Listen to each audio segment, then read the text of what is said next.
Pejuang Hizbullah dari Lebanon mengatakan pada Sabtu 20 Juli 2024 bahwa Israel menargetkan kota Hadeidah Yaman adalah langkah yang salah. Menurutnya, serangan Israel ini dapat meningkatkan ketegangan di Timur Tengah. Hizbullah juga mengatakan bahwa serangan itu adalah langkah bodoh yang diambil musuh Zionis yang justru menandai fase baru berbahaya dari konfrontasi yang sangat penting di seluruh kawasan. Jet tempur Israel sebelumnya menyerang sasaran militer Houthi di wilayah kota pelabuhan Hadeidah di Yaman pada Sabtu 20 Juli 2024. Serangan yang dilakukan Israel ini terjadi sehari setelah Houthi mengaku bertanggung jawab atas serangan drone mematikan yang menewaskan 1 orang di Tel Aviv dan melukai 10 orang lainnya. Serangan Israel ini menargetkan fasilitas penyimpanan minyak dan pembangkit listrik di Hadeidah. Serangan tersebut memicu kebakaran di 2 fasilitas Yaman tersebut. Jubir Houthi memperkirakan bahwa Israel sengaja melancarkan serangannya di Yaman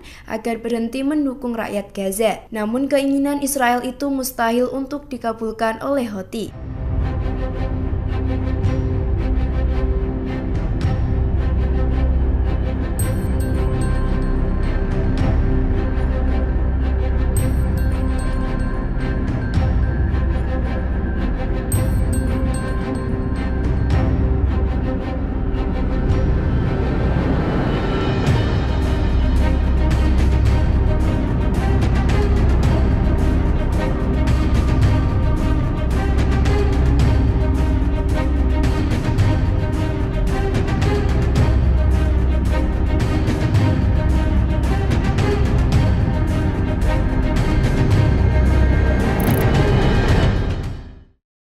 Download Tribun X sekarang, menghadirkan lokal menjadi Indonesia.